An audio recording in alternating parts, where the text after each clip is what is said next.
C Joseph Vijay எனும் நான்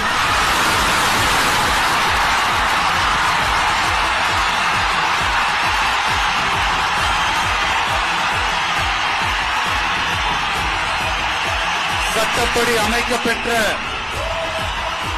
இந்திய அரசியல் அமைப்பின்பால் உண்மையான நம்பிக்கையும் மாறா பற்றும் கொண்டிருப்பேன் என்றும் இந்திய நாட்டின் ஒப்பில்லாத